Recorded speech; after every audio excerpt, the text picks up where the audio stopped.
పంచాయతీలో కన్వెన్షన్ చేయడం జరుగుతోంది. నాకు సపోర్టింగ్గా ప్రభాకర్ చౌదరి గారు వచ్చారు.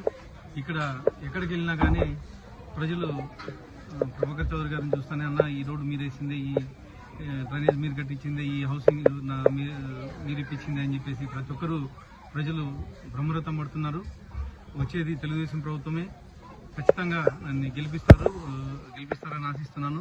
ఈ నెల 13వ తేదీ ఎన్నికలు జరగబోతున్నాయి. ప్రతి ఒక్కరూ తెలుగుదేశం ఓటేసి అలాగే నాకి ఎంపీ అభ్యర్థి అయినటువంటి అంబికా లక్ష్మణ గారికి తెలుగుదేశం తరఫున సైకిల్ గుర్తు మీద ఓటు వేయించి గెలిపించాలని చెప్పేసి కోరుకుంటున్నాను. గత ప్రభుత్వం ప్రజా వ్యతిరేక విధానాలకి విసుగు చెందిన ప్రజలు ఈ రాష్ట్రానికి తిరిగి నారా చంద్రబాబు నాయుడు గారు ముఖ్యమంత్రి కావాలని, ఆయన పాలనలో ఆయన ఏలుబడిలో సుభిక్షంగా సురక్షితంగా సంక్షేమ అభివృద్ధి పథకాల సమపాలనలో కొనసాగుతాయని పూర్తిగా విశ్వసిస్తున్నారు. అందులో భాగంగానే రాయలసీమలో అనేక ప్రాంతాలు నంద్యాల, కర్నూలు, కడప, అనంతపూర్ లాంటి హిందూపూర్ అనేక నియోజకవర్గాల్లో తిరగడం జరిగింది.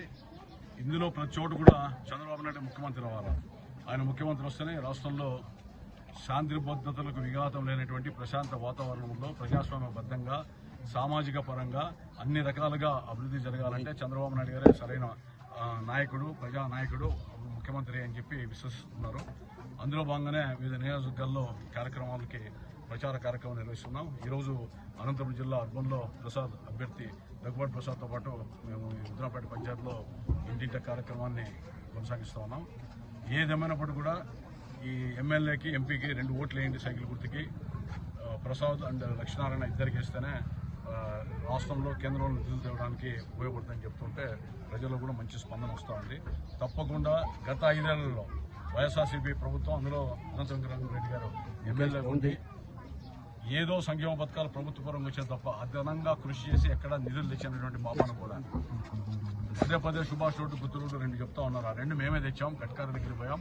అదేవిధంగా వెంకయ్యనాయుడు దగ్గరికి వచ్చాం. ఉత్తర ప్రత్యుత్తరాలు ఉన్నాయి, జీవోలు ఉన్నాయని చెప్పాం. ఎన్నికలు రావడం, టెండర్లు వేయడం వలన ఆ యొక్క నిర్మాణ కార్యక్రమం చేశారు. అంతకుముందు గతంలో చెరువుకట్ట రోడ్డు ఎమ్మెల్యేగా చంద్రబాబు నాయుడు ముఖ్యమంత్రి మనమే చేశాం.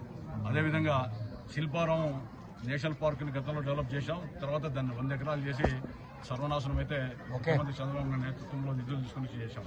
120 కోట్లతో 20-30 ఏళ్లు నీళ్ల సమస్య లేకుండా అనంతపురానికి ఈరోజు తాగునీటి సమస్య లేనటువంటి నగరంగా అనంతపురం ఉంది. కాకపోతే దానిలో కూడా పరిపాలన పరంగా విఫలమై ఒక మోటార్ చెడిపోతే 15 రోజులు 20 రోజులు నీళ్లు ఉన్నటువంటి దౌర్భాగ్య స్థితిలో మరి ఈరోజు ఉండడం అనేటువంటి దౌర్భాగ్యమైన పరిస్థితి.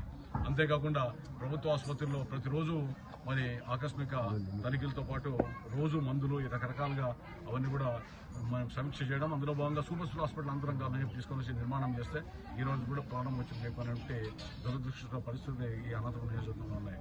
అంతేకాకుండా శాంతి భద్రతల కోసం 4వ పోలీస్ స్టేషన్ తీసుకొని వచ్చాం. ఇట్లా రకరకాలుగా అనంతపురాన్ని అన్ని విధాలా చేసాం. పూర్వనగర్ రోడ్డు మా ప్రభుత్వ హయాంలో వేసాం. బస్ స్టాండ్కి మనమే రోడ్డు వేసాం. సంజీవ్ రెడ్డి గారి ఇంటి పక్కన మనం కొత్త రోడ్డు వేసాం.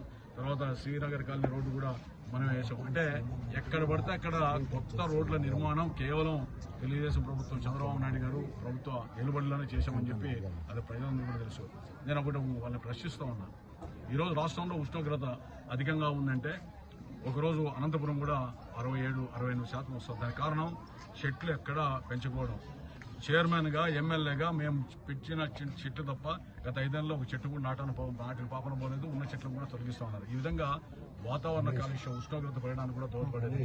శిల్పారామంలో ఈరోజు చెట్లు ఎండిపోతున్నాయి. నీళ్లున్నాయా లేదా, తాగునీటి సమస్య ఎట్లా అని చెప్పి ఆలోచన లేకుండా అక్కడ కూడా పరిస్థితులు అధ్వాన స్థితిలో ఉన్నాయి. ఈ విధంగా ఒక శాసనసభ్యుడిగా, ప్రజాప్రతినిధిగా, ప్రభుత్వ పరంగా మీరు ప్రజల విశ్వాసాన్ని చొరగరాలా, ప్రజల్లో మరి ఏ విధమైనటువంటి ఇబ్బందులు ఉన్నాయనేటువంటిది అధిగమించడానికి ప్రయత్నం ఎప్పుడైనా చేశారా? ఆ విధంగా కాకుండా జగనన్న సంక్షేమం అని చెప్పి ఓట్లు అడిగే తప్ప వేరే చేయడం లేదు. ఎక్కడికి పోయినా ఏం చేసినా అనంతపురంలో దాదాపు 60-70 ఏళ్లుగా ఇవన్నీ పట్టాలు కూడా పట్టాలు ఇచ్చాం, ఇల్లు ఇచ్చాం. టిట్కో ఇల్లు కడితే అర్ధాంతరంగా ఆగిపోయాయి. 510, 2500, 25 రకరకాలు కట్టారు. వాళ్ళకి బ్యాంకుల నుంచి నోటీసులు వస్తున్నాయి.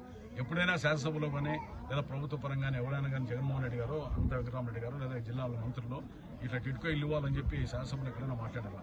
అంటే ఈ విధంగా అస్తవ్యస్తమైనటువంటి విధానాలు. క్రీడల పట్ల ఎక్కడా లేదు. పీటీసీ ఎప్పుడో ఉంటే దాన్ని ఆధునికంగా చేసి మనం డెవలప్ చేసాం.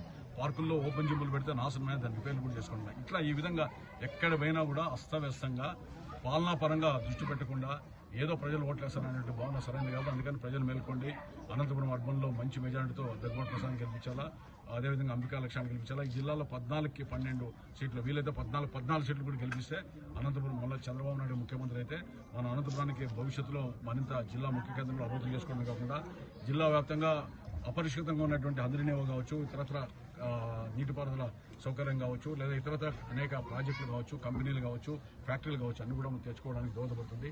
అందుకనే ప్రజలు ఆలోచించండి, జిల్లా ప్రజలు మొత్తం ఈ ఎన్నికల్లో మీ ప్రతి ఒక్క ఓటు సైకిల్ గుర్తు మీద పడాలా, ఎమ్మెల్యేకి ఎంపీకి ఓటు వేయాలని చెప్పి నేను అభ్యర్థిస్తున్నాను. అదేవిధంగా ఇతర రాష్ట్రాల్లో అదేవిధంగా ఇక్కడ ఉద్యోగం కోసమో ఉపాధి కోసమో ఇతర ప్రాంతాలు పోయారు, ఇతర నగరాల్లో ఉన్నారు.